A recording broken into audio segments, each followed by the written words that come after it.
Halo, Assalamualaikum warahmatullahi wabarakatuh. Pernah nggak sih membayangkan kalau seandainya Mr. P, ya khususnya laki-laki, ini memendek? Nah, kira-kira bisa nggak sih sebenarnya Mr. P ini memendek dari sebelumnya?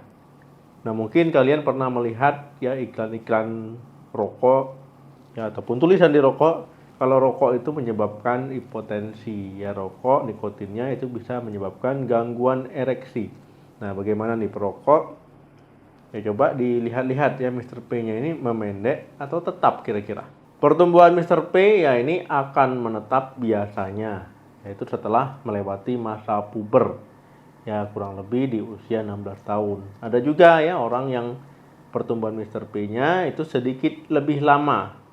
Nah, tapi memang umumnya itu akan menetap di usia setelah masa puber. Hubungan antara merokok dengan memendeknya Mr. P, ya ini menurut penelitian, yaitu bukan saat Mr. P nganggur ya. Jadi ini memang dia akan memendek ketika Mr. P ereksi ya, artinya ketika berdiri.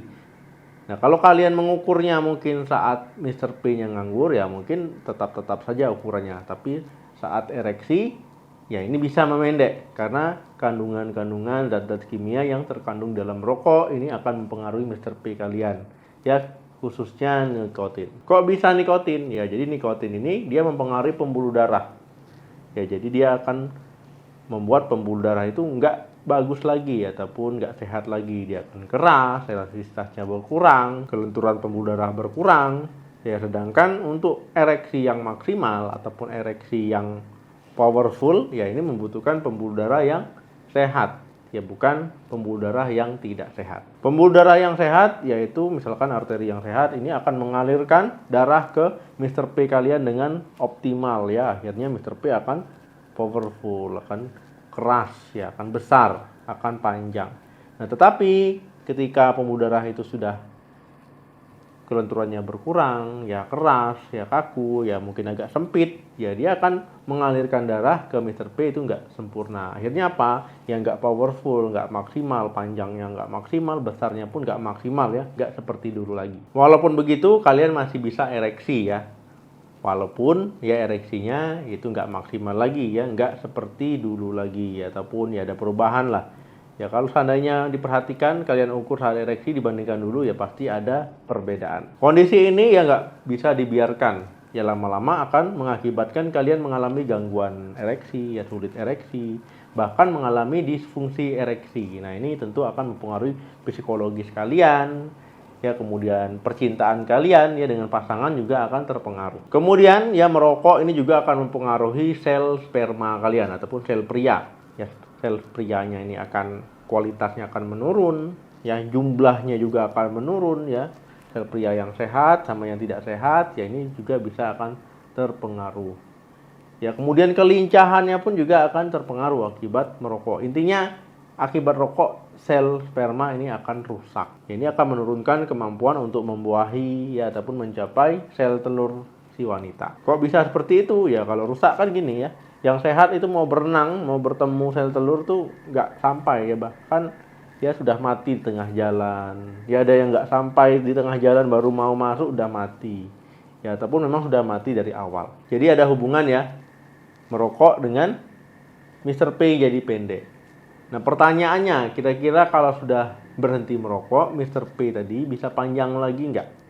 Nah, ada yang bisa jawab, silakan bantu tulis di kolom komentar. Mungkin bagi perokok, apalagi rokoknya sudah lama, ya sudah dari dulu, ya mungkin itu nggak bakal perhatian ya dengan ukuran Mr. P-nya.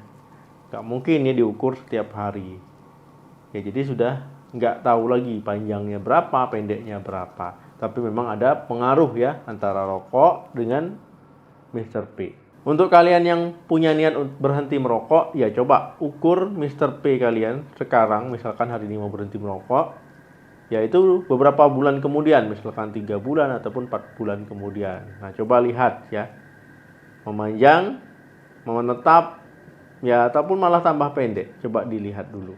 Tetapi jangan khawatir ya, kalau kalian berhenti merokok, ya pembuluh darah kalian itu akan kembali menjadi lebih sehat dari sebelumnya. Kemudian mengembalikan peredaran darah itu lebih baik dari sebelumnya. Nah, ini lama-kelamaan apa? Ya nanti ketika kalian ereksi, ya darah yang dipompakan ke Mr. P yaitu akan lebih optimal ya, sehingga ketika ereksi ya bukan saat nganggur ya Mr. P-nya akan lebih panjang ya dibandingkan kalian masih merokok. Apalagi kalau kalian memiliki gangguan kesulitan ereksi ataupun disfungsi ereksi ya, ini akan memperbaiki kondisi tersebut. Kemudian kalau seandainya punya tekanan darah tinggi ya ini juga akan berpengaruh ya terhadap tekanan darah tingginya. Ya intinya ini akan membuat tubuh kalian secara keseluruhan ya, baik darahnya ya, pembuluh darahnya, kemudian paru-paru kalian, ya sel-sel dan jaringan-jaringan tubuh kalian ini akan jauh lebih sehat. Tetapi ini tidak akan berubah ataupun membaik dalam kurun waktu yang singkat, misalkan 1 hari 2 hari berhenti merokok. Ya ini butuh proses ya, butuh proses karena tubuh kalian itu rusaknya juga butuh proses. Untuk memperbaikinya juga butuh waktu. Berhenti merokok memang susah, ya tidak semudah membalikkan telapak tangan. Ya tidak semudah hanya diucapkan saja, tapi butuh niat yang kuat dan juga support dari keluarga. Nah, saya pernah bahas ya tentang bagaimana cara berhenti merokok yang mungkin bisa diikuti. Terima kasih yang sudah menonton video sampai habis. Jangan lupa like, share, dan komen. Sampai ketemu lagi di video saya selanjutnya. Salam sehat, sampai jumpa.